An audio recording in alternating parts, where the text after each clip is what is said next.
इसरो ने नए साल पर इतिहास रच दिया है। भारत का आदित्य सैटेलाइट 11 पॉइंट के हेलो ऑर्बिट में इंसर्ट कर दिया गया है। अब भारत के पहले सोलर ऑब्जर्वेटरी की धरती से दूरी 15 लाख किलोमीटर है। 2 सितंबर 2023 को शुरू हुई आदित्य की यात्रा खत्म हो चुकी है। 400 करोड़ रुपए का यह मिशन अब भारत समेत पूरी दुनिया के सैटेलाइट को सौर तूफानों से बचाएगा। आदित्य की यात्रा 2 सितंबर 2023 को शुरू हुई थी। 5 महीने बाद 6 जनवरी 2024 की शाम यह सैटेलाइट 11 पॉइंट पर पहुंच गया। इस पॉइंट के चारों तरफ मौजूद सोलर हेलो ऑर्बिट में तैनात हो चुका है। हेलो ऑर्बिट में डालने के लिए आदित्य 11 सैटेलाइट के थ्रस्टर को थोड़ी देर के लिए ऑन किया गया। इसमें कुल 12 थ्रस्टर लगे हैं। अब आदित्य सूरज की स्टडी कर रहे नासा के 4 अन्य सैटेलाइट्स के समूह में शामिल हो चुका है। ये सैटेलाइट है wind advance composition explorer ACE, deep space climate observatory और नासा ESA का ज्वाइंट मिशन सोहो यानी solar and Helio aspheric observatory है। आदित्य को 11 पॉइंट पर डालना एक चुनौतीपूर्ण काम था। इसमें गति और दिशा का सही तालमेल जरूरी था। इसके लिए इसरो को यह जानना जरूरी था कि उसका स्पेस क्राफ्ट कहाँ है और कहाँ जाएगा। उसे इस तरह ट्रैक करने के प्रोसेस को ऑर्बिट डिटर्मिनेशन कहते हैं। आदित्य 11 मिशन के प्रोजेक्ट डायरेक्टर निगार साजी ने एक इंटरव्यू में बताया है कि यह मिशन सिर्फ सूरज की स्टडी करने में मदद नहीं करेगा, बल्कि करीब 400 करोड़ रुपए का प्रोजेक्ट सौर तूफानों की जानकारी भी देगा, जिससे भारत के 50,000 करोड़ रुपए के 50 सैटेलाइट को सुरक्षित किया जा सकेगा। जो भी देश इस तरह की मदद मांगेगा उन्हें भी मदद की जाएगी। ये प्रोजेक्ट देश के लिए बेहद जरूरी है। इस सैटेलाइट के solar ultraviolet imaging telescope ने सूरज की पहली बार फुल डिस्क तस्वीरें भी ली थी। ये सभी तस्वीरें 200 से 400 नैनोमीटर वेवलेंथ की थी, यानी आपको सूरज 11 अलग अलग रंगों में दिखाई देगा। इस पेलोड को 20 नवंबर 2023 को ऑन किया गया था। इस टेलीस्कोप ने सूरज के फोटोस्फीयर और क्रोमोस्फीयर की तस्वीरें ली है। फोटोस्फीयर मतलब सूरज की सतह और क्रोमोस्फीयर यानी सूरज की सतह और बाहरी वायुमंडल कोरोना के बीच मौजूद पतली परत। क्रोमोस्फीयर सूरज की सतह से 2000 किलोमीटर ऊपर तक होती है। इसमें पहले सूरज की तस्वीर 6 दिसंबर 2023 को ली गई थी, लेकिन वह पहली लाइट साइंस इमेज थी।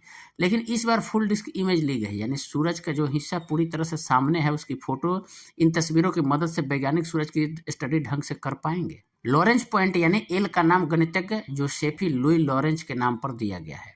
इन्होंने ही इन लॉरेंज पॉइंट को खोजा था। जब किसी दो घूमते हुए अंतरिक्षीय वस्तुओं के बीच ग्रेविटी का एक ऐसा पॉइंट आता है जहां पर कोई भी वस्तु या सैटेलाइट दोनों ग्रहों या तारों की गुरुत्वाकर्षण से बचा रहता है। 2 सितंबर 2023 को लॉन्च के बाद आदित्य 16 दिनों तक धरती के चारों तरफ चक्कर लगाता रहा। इस दौरान 5 बार ऑर्बिट बदला गया ताकि सही गति मिले। फिर आदित्य को ट्रांसटैलेरियन 1 ऑर्बिट में भेजा गया। यहाँ से शुरू हुई 109 दिनों की लंबी यात्रा आदित्य जैसे ही 11 पर पहुंचा उसकी एक ऑर्बिट मैन्यूवरिंग कराई गई ताकि 11 पॉइंट के चारों तरफ मौजूद हेलो ऑर्बिट में चक्कर लगाता रहे। आदित्य 11 भारत की पहली अंतरिक्ष आधारित ऑब्जर्वेटरी है। यह सूरज से इतनी दूर तैनात होगा कि उसे गर्मी तो लगे लेकिन खराब न हो, क्योंकि सूरज की सतह से थोड़ा ऊपर यानी फोटोस्फीयर का तापमान करीब 5500 डिग्री सेल्सियस रहता है। केंद्र का तापमान 1.5 करोड़ डिग्री सेल्सियस रहता है। ऐसे में किसी यान का स्पेस क्राफ्ट का वहां जाना संभव नहीं है। क्या करेगा आदित्य 11 स्पेस क्राफ्ट?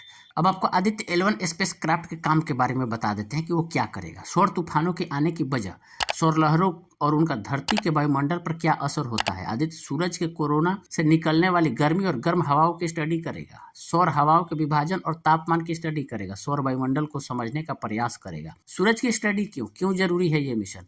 सूरज हमारा तारा है, उससे ही हमारे सौर मंडल को ऊर्जा यानी एनर्जी मिलती है। इसकी उम्र करीब 450 करोड़ साल मानी जाती है। बिना सौर ऊर्जा के धरती पर जीवन संभव नहीं है। सूरज की ग्रेविटी की वजह से ही इस सौर मंडल में सभी ग्रह टिके हैं। सूरज का केंद्र यानी कोर में न्यूक्लियर फ्यूजन होता है, इसलिए सूरज चारों तरफ आग उगलता हुआ दिखता है।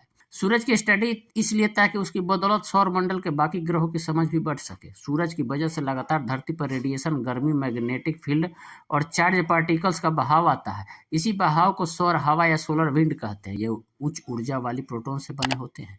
सोलर मैग्नेटिक फील्ड का पता चलता है जो कि बेहद विस्फोटक होता है। कोरोनल मास इजेक्शन वजह से आने वाले सौर तूफान से धरती को कई तरह से नुकसान की आशंका रहती है, इसलिए अंतरिक्ष के मौसम को जानना जरूरी है।